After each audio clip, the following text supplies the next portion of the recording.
And welcome back to the Career Hacking Village. One of the things that is always of interest to many people are the various different career paths that are available in government agencies and various different agencies that are part of national service.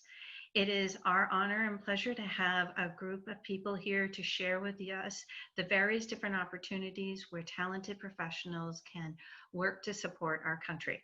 I would like to turn this over now to Joe Billingsley, the founder of the Military Cyber Professionals Association. Joe?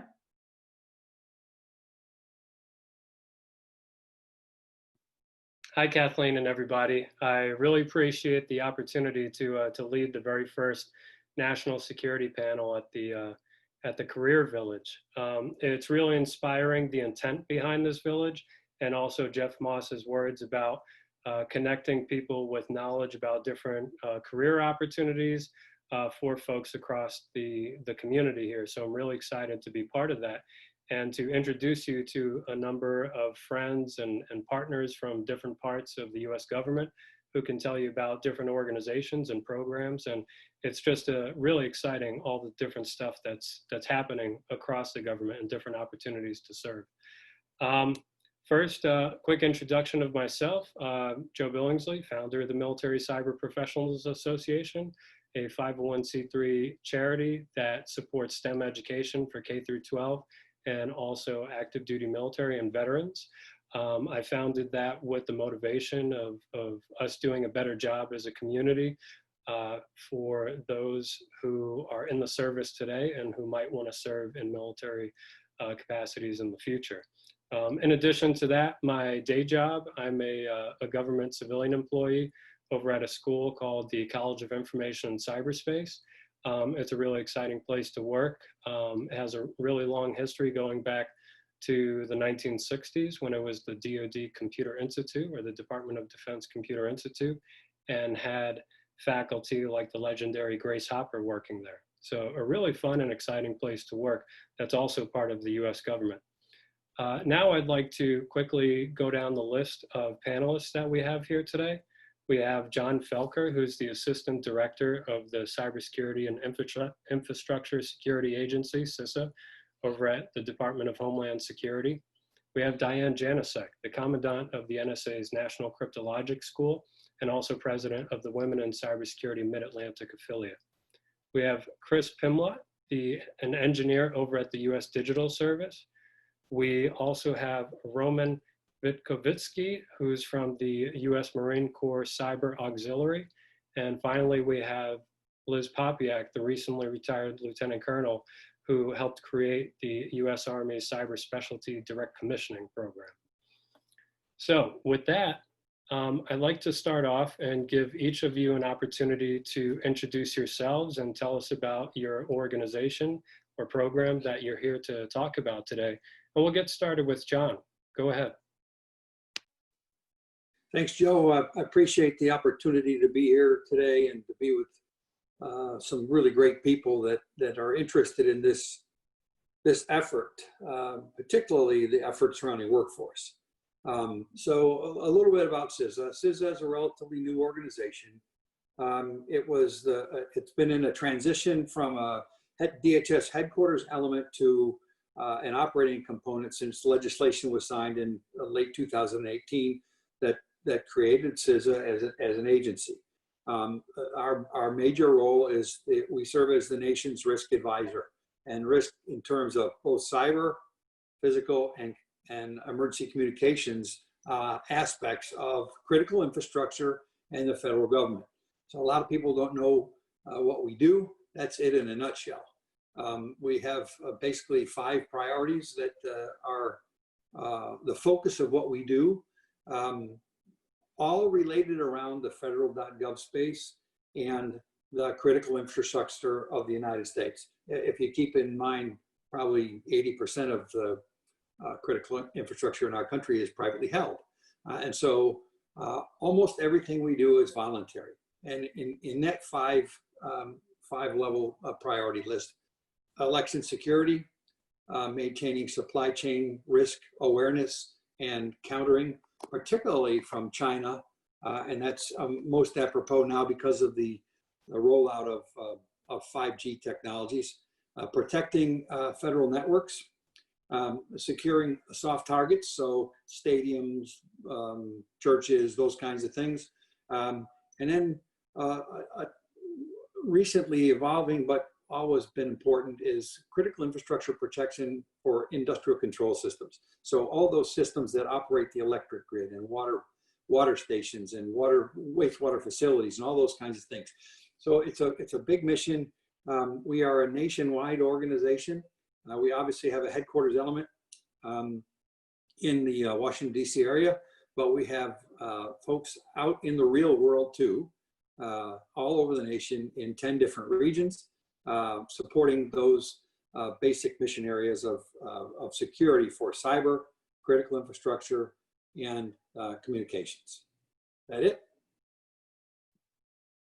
Great, thanks a lot, John. How about you, Diane?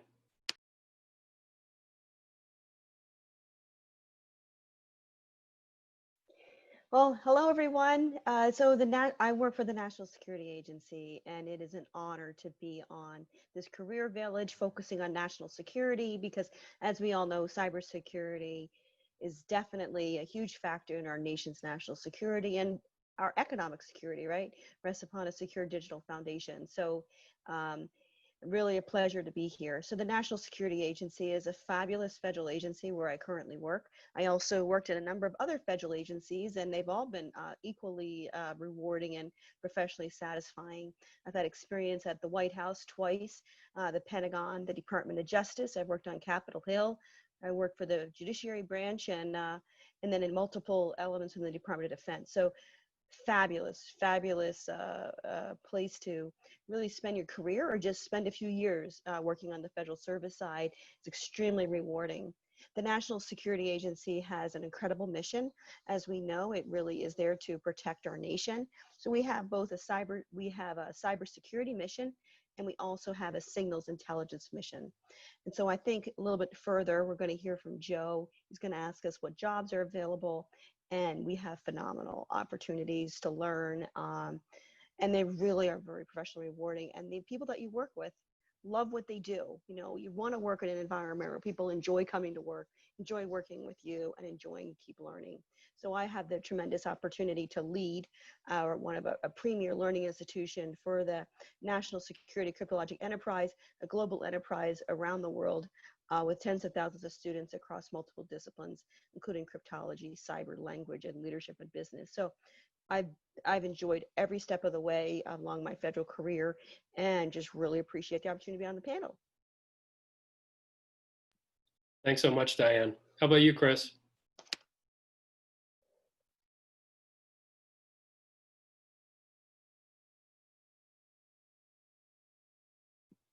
You want to unmute, Chris? Got to focus the right thing. All right. Hey, I'm Chris. I'm an engineer from U.S. Digital Service. We are a group of technologists. We work across the government on a tour of duty model, so anywhere from like 6 months to 4 years. And we bring together engineers, designers, product managers, and bureaucracy hackers to improve government services for the American people. What's really great about U.S. Digital Service is we have an opportunity to work all across government with lots of different agencies. So we have worked on a lot of great public-facing services, making sure that we are trying to do the greatest good for the greatest number of people in the greatest need. So projects like va.gov, creating a new portal that is user-focused for veterans to be able to get the services and benefits that they have earned through their service. Working with U.S. Citizenship and Immigration Services to help people get green cards and their naturalization statuses faster. Small Business Administration, helping to help people get investments and start businesses and grow their community. All sorts of things across the board. It's a really great group of opportunities. No, thanks a lot, Chris, and especially thank you as a veteran. I really appreciate the work that that the U.S. Digital Service has done in that department. Now on to you, Roman. Sure. Thanks, Joe, and thank you, Chris, for your help. As a recent veteran of the Marine Corps myself, after serving about 30 years, I was about 9 years enlisted and spent the remaining time as an officer working in cyber and communications. Since then, I've now come in to join the Marine Corps Cyber Auxiliary. And with the Cyber Auxiliary, we facilitate public-private partnerships with the Marine Corps so that we can advance our national interests while keeping in mind the fact that people would provide national service in a context which is safe for all of us. Thanks, Joe. Wonderful. Now, how about you, Liz? Well, as you mentioned earlier, I'm recently retired from the Army, a 20-year Army officer as a cyber warfare professional, and most recently was the chief of the branch at the Office of the Chief of Cyber at Fort Gordon, Georgia. The purpose of being on the panel today is to talk about the program that I helped create in my last few years of service called the Army Cyber Specialty Direct Commissioning Program. And this program was the genesis of which was the recognition that there are concerned and talented civilians throughout our nation that want to serve in a capacity of which they can't do in their private sector. For example, maybe they want to exercise and project power in and through the networks, in through cyberspace. And as a civilian, that can be something that maybe is not necessarily legal. So the cyber program here was created to find a way for them to come and do that on behalf of their nation, on behalf of their fellow citizens, also to defend our networks. As you mentioned, Joe, most of the infrastructure belongs to private sector. So leveraging those public-private partnerships, especially in some of the Title 32 National Guard organizations, they can do some of those things.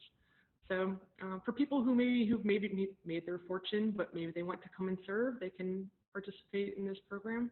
There are many requirements. For example, there's a background check they need to pass to earn a top secret clearance. So that's something people need to keep in mind. But this is something that I'm very proud to help build. So I was able to leverage my connections inside the National Security Agency, people in the Pentagon, Army staff, and other services to help bring this program to fruition. Thanks. Awesome. Thank you so much, Liz. Now, with the typical DEF CON attendee in mind, somebody with serious technical skills, but somebody who also may not have ever worked for or with the government, can you please talk about some of the opportunities provided by those organizations or programs that you're here to discuss today? And if you want to talk about some of the benefits of serving through those programs and some of the challenges, feel free to discuss those too.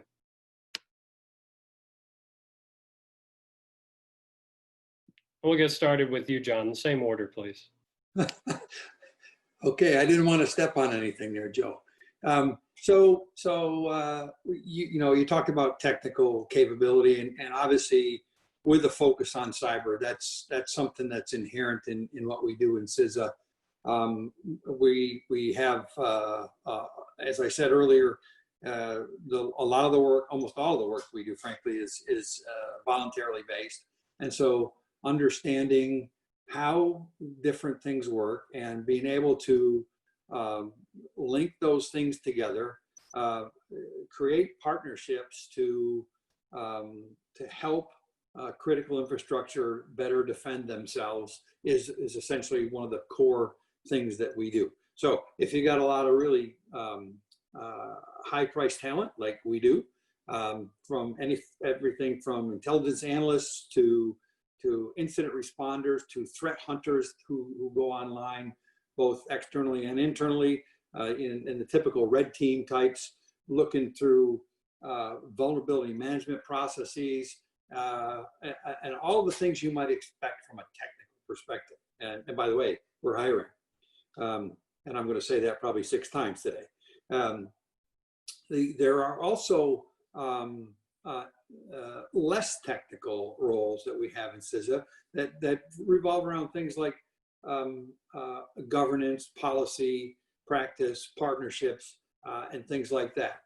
So it's a combination of technical and non-technical, with a technical sort of a slant to help us do the mission that we are charged with doing. And I think one of the things that's important to remember is with the stand-up of the agency, we've had an opportunity to sort of reset the culture. And one of the big things that Director Krebs has been pushing has to do with personnel development. How do we develop our folks from start to finish? what opportunities do we provide them for training, for education, opportunities to actually practice their craft. We have folks that get to do really cool stuff every single day. And that's one of the great things about it. And if you want to encapsulate that all into one word, it's about mission. We have a great mission. We have some great people to work on that mission.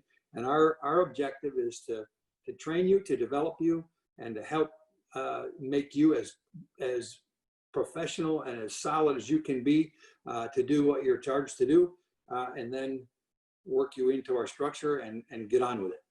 The biggest thing, and this is a personal philosophy of mine, is train them, watch over them so they become good, help them develop, and then turn them loose and let them do their job. And I think that there's a lot of value in that. And by doing that, I think we create a cycle of development. And one thing to point out too, and I think Liz might have said this earlier, it relates to in government and out of government. I have no problem with people leaving CISA. I'd like to keep them. But when they go out into the private sector, or they go into a different federal agency, or a state and local agency for that matter, we always tell them, you're always welcome back, because they bring another wealth of experience with them if we provide them the opportunities to do that, and encourage them to grow and to build on their skills. So that's sort of how we look at it from my perspective, particularly if we're going to point right at some of the typical participants at DEF CON. Well, thank you, John. And so the National Security Agency partners really closely with DHS and CISA. And so a lot of what John said definitely applies to my mission space. So to answer Joe's question, kind of, what opportunities are available, I thought I might just mention a little bit more about what NSA does, and then I'll give you a couple of examples of things that you can do. The nice thing about the National Security Agency and the Department of Defense is that they are truly committed to lifelong learning. As we know, the cyber arena is so incredibly complex, changes every single day. The threats are different. The nation state adversaries keep using different techniques. So you have to stay, very active in your learning, and that's on-the-job learning, formal training, and informal training, and just a lot of opportunities. So that's the enterprise that I run, is the learning enterprise for so many intelligent, brilliant people. We have PhDs will continue to, you have to, no matter what your grade level is in terms of your academics, you keep going further. So the National Security Agency is a unique asset for our country. We save lives, defends vital networks, and we advance U.S. goals and alliances. So we're a member of the Department of Defense and the intelligence community. So it makes it pretty interesting because your mission is so incredibly rewarding. And to mention what John said about going in and out of the government sector and the private sector coming back, we love that, and it's valued and celebrated, because the more talents and knowledge that you have, you're going to help us be better and help our country be better and really, really grow. So the National Security Agency is a world leader in cryptology, the art and science of making and breaking codes, and it's an expertise that we get from people and technology, right? We really need that people component. So if you find that, the mission interesting, definitely consider it. And so the reason why it makes it a little bit different is because for us to do our jobs well and really help our nation be strong, we need to understand what our adversaries are doing, what the capabilities are, and we also be able to communicate and exchange some of our information with our own allies and our senior leaders. So we need to understand what's going on, and then also provide for secure communications. So it's pretty exciting with SIGINT and cybersecurity. So the opportunities are tremendous at nsa.gov. We have developmental programs. You'll even get, you'll be paid to get to continue your education while you're going through it. We have tremendous opportunities for positions. There's computer network defense analysts, computer network operators, capabilities development specialists. So folks that understand and provide real-time sensitive mission support by maintaining situational awareness of potential cyber threats. They leverage technical methods to manage and monitor and execute large-scale operations. So if that sounds remotely interesting to you, and as I said, we just want the best talent. if that sounds remotely interesting to you, I recommend you go to intelligencecareers.gov, take a look at that, and it might just be the time for you to take a look at it and really jump in. And what you'll find is people have a profound sense of contribution and service to the nation. We've had a number of incredibly brilliant people leave, do startups, but then actually want to come back to the agency, not for the money, but because the mission and how incredibly rewarding it is to just be, really putting Americans first. So thank you so much for giving me the opportunity to talk about what we do, because it's really, really great. And I hope you join us. Yeah, thank you.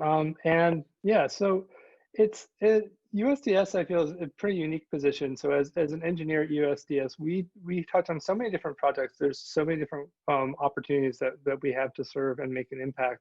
So I would say just to someone coming to USDS, you really have a wide range of opportunities to find ways to make a great impact on the public. And some of that is very technical work. We develop and ship applications. We get websites working that crash. We do security audits. We do discovery sprints and dig through systems and give recommendations to help an agency make improvements and make good investments in technology. But they all have in common is a big impact, a big real world impact on the public. Like the others have said, that the mission is really something that is just hard to beat, and it's also something that really resonates with me. But it's just everyone that we work with, we're all here because of that. We're here because we are aligned on that mission to help people. I come from the private sector. A lot of folks in USDS do, and for a lot of folks, this is our first job in the public sector. And so, I've worked around places, and I've enjoyed my opportunities, but, I was looking for something more, and I was looking for a way that I could use my skills to really do the most that I could, that really was worth spending the time and the effort to do, to pour my heart into all this work and to have it really be meaningful. But I would also say that, engineers, I'm an engineer. I love engineering. I love talking about tabs and spaces and crypto and what language is better and which editor to use. But it's also not just about engineers. It's also, technology is important, but it's also about solving the right problems and solving in a way that actually works for people. So we're also looking for great designers. We're looking for great product managers, people who understand the way that technology is not a tool, and a website is not just a tool, but it's a service that needs to be designed with the user in mind and designed in a way that works for them and isn't just kind of made to tick off some requirements or some boxes. It's got to be thought through from start to finish as an experience for the user that really works for them. Thanks, Chris. The Marine Corps Cyber Auxiliary is a unique organization, right? Like some of us here, it's a volunteer organization. And what we're trying to do then is enhance the Marine Corps' ability to operate in cyberspace. So we recently came across a situation where we didn't have formally trained and designated Marines in cyberspace. And it's only been within the last couple of years that we've had an occupational field for cyberspace operations. And we've now had the first Marines cross the yellow footprints at boot camp, graduate, and enter the field to become cyberspace operators in the Marine Corps. We've had people operating in the Marine Corps in cyber for 30 years, of course, but we've always been organized somewhat differently. Now we've come together formally under the 1700 MOS field, and we are working together to move forward. What the Cyber Auxiliary does is it takes volunteers from civil service, volunteers from the private sector, and allows people who currently might serve billets in civil service or augmented through contractors, or perhaps previously served and have been honorably discharged. And it permits those people who are U.S. citizens, who have a minimum of 3 years experience in the cyber industry, who are highly regarded in their field, and are enthusiastic volunteers. And it takes them, brings them forward to help shape, to train, to educate, to advise, and to mentor the young Marines moving forward in cyber. And we'll talk a little bit more about some of those opportunities that have come across and where people have made a huge impact. Suffice it to say that the CyberOx is part of that larger Marine Corps effort to posture our forces to operate in the information environment more effectively, and we're managed by highly qualified talent in uniform. And to wrap it all up, frankly, like Liz can point out, if you are interested in wearing a uniform and popping back in, you've got an opportunity through her program. However, if you do not need to wear a uniform, and if you are not particularly interested in crossing those physical security, those physical fitness standards of a of the military, you'll still be welcome to join us here at the Marine Corps Cyber Auxiliary. Go ahead, Liz. Yeah, thanks, Roman. So people who wish to wear a uniform, the Cyber Specialty Direct Commissioning Program might be for you. If it's something you've considered, you can at least consider applying. You never know when your particular skills may be in high demand to help your nation accomplish their goals. So, and if you also have a leadership, streak, say, yeah, I want to be a leader. I want to help coach, train, and mentor others, and put my skills to work.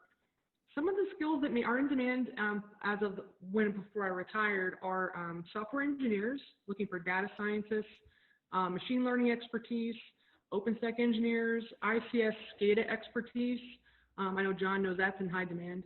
AI expertise as well. So for example, there's a whole center the DoD has built for artificial intelligence.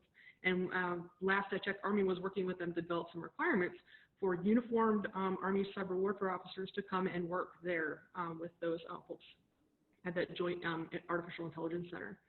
A high impact example of one of our direct commissionees was we had a civilian who felt like he had made his fortune and was a prior service individual, applied for the program and was accepted, one of the first 2 people commissioned in the program, helped build the virtual persistent training environment for all of the Army's cyberspace operators to use. This was a program that had been developing for many years, but was really able to kick it into high gear and apply their software engineering expertise and really get it built and out the door, functional, fully operationally capable for people to use. And I think people, probably Diane at the agency may also use this persistent training environment that was built. You never know when you'll be able to have an impact until you try. And so I highly encourage everyone to consider serving in a uniform. You can find more information about the current requirements at goarmy.com/cyber. That's the website you can go. There's a link there for the direct commissioning program, and the current requirements should be listed there for you to review. There's also instructions on how to apply. So benefits of serving in a uniform. So there are many benefits. I think that for uniform service, the minimum number of years to achieve some of these benefits is 3 years and I think 90 days. So given a tour, you don't need to sign up for any longer than your first tour to achieve some of these. But if you're interested in, say, the post 9/11 GI Bill, for your own professional education, master's degree, this can be transferred to your children or even to your spouse. So that provides money for graduate level and undergraduate degree programs for them. Also access to a VA loan program, home loan program. So we'll be able to afford a home with a 0% zero down payment on the home. That's something that uniformed members of all services have access to. That might be attractive to somebody who's interested in buying a home. You should also know for Army cyber warfare officers, most of our assignments are at Fort Gordon, Georgia and Fort Meade, Maryland. So if you like Fort Meade and you like Fort Gordon, please consider cyber warfare might be the branch for you. We don't have many positions in places like, say, Fort Hood, Texas. That's not the place we send people. You don't have to be worried about going to Antarctica or Alaska or places that, we're far-flung locations. And we also now have Army Cyber Headquarters is moving to Fort Gordon, I anticipate in the next year. And also Cyber Command Headquarters at Fort Meade, Maryland. That's another place we have a lot of assignments there, but that's part of the requirements, and there's developing locations where you can see future service. So some other benefits are listed at militaryonesource.mil as a website. So in lieu of listing all of them, I encourage you go visit militaryonesource.mil or goarmy.com/cyber to get that information there. And one other place you can get information, if you have your pencils handy, is to, on your phone, text to the word cyberspace, one word, to 22828, and that will put you in contact with a recruiter at the Office of the Chief of Cyber, and they'll get in contact with you about opportunities to serve. Cool. That was a really great rundown, everybody. Thank you so much. With us running out of time, unfortunately, for this panel, I just wanted to go down the list one more time, see if you had any closing thoughts and words and any tangible advice that you'd like to share with the audience. Well, sure. Obviously, coming into to government service has its challenges. There is a challenge, obviously, between pay in the federal government and other government and the private sector. There's the challenge of navigating the hiring process, which can be very difficult in government. There's the challenge of getting the security clearance if you haven't gotten one already. And if you're considering coming to work with us in CISA, you can help us to push the envelope on all those challenges with the idea in mind that this is about the mission.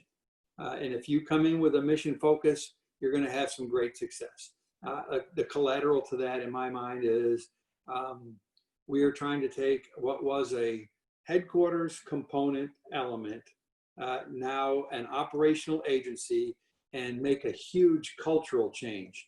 And some of the things that we're pushing are innovation, speed, partnerships, and keeping it all within that mission focus.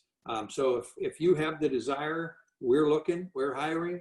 We've got plenty of positions both in the DC area and around the nation where we're looking for quality cyber talent and people who have a mission focus. So I'll leave it at that, Joe, and I'll give it over to the next in line, Diane. Great. Thank you, John. And I just wanted to say, consider this opportunity for federal service if you have the remotest interest in working with people that are innovative and passionate, love what they do, continual learners, commitment to just partnering and collaborating. It's a great environment. And also want to mention it is a little more male dominated, as you know, but there are professional communities like Women in Cybersecurity that give you a sense of community outside the workplace to really help you give you the skills that you might need inside the workplace to navigate that. So love to see you, and thank you so much. Yeah, I would just say definitely, I never really thought that I would necessarily end up being a federal employee. You never really know what's going to happen, but we, as technologists, we have a really incredible amount of power with the skills that we have, and government is a really great place to make a huge impact with that power. So USDS, we have a unique model where you do terms of service. So it doesn't have to be a lifelong commitment. We can do as short as like 3 to 6 months and up to 4 years. So if you want to do that and then go back to private sector, then we are very happy to have you and have your impact. USDS.gov is our website. And if you want to see also more information about some of the work we do, at the bottom of the page, we have our impact report we just listed, talking about some of the big projects that we've done in the last year, including some of the things that I've been lucky enough to work on. But yeah, we really are trying to break down that bridge, build bridges and break down those walls between private and public sector, and bring the best of private sector technology into government and improve everything for the American people. Thanks, Chris. We've all heard that advice. You should bloom where you're planted, and there have been many opportunities to do that here. If you'd like to be a Marine, there is a path in cyber if you want to wear a uniform. If you find that you have other skills and perhaps you've held a career elsewhere in life, you can still affect Marines who serve by shaping capture the flag exercises and developing other tools that might help Marines in uniform. You can also assist with our summer programs, helping with the young Marines and helping with those who provide STEM education for young people in our country who are then shaped to serve themselves better through a cyber career path. As you move forward, one thing that I'd like to leave you with is you could follow us on LinkedIn, and you can help to serve wherever you are in the nation today without having to wear a uniform, but with having your heart in the right place. And that brings us to Liz. Thanks, Roman. So some things to keep in mind with uniform service that may not be as comfortable is the physical training requirements. So if you're not familiar with some of the physical requirements for the different services, In particular, my experiences with the Army, you can find that on goarmy.com. So the physical fitness test, you'll need to take that twice a year. And then you'll need to be able to pass those standards to pass your basic school. So that's really very important to understand. And also keep in mind that you're a technologist, like as Chris was describing, you know, a technologist focus, but you're also a leader. So, and you'll be a leader of soldiers in the Army, an example. You know, the Air Force, I understand it started this commissioning program as well. So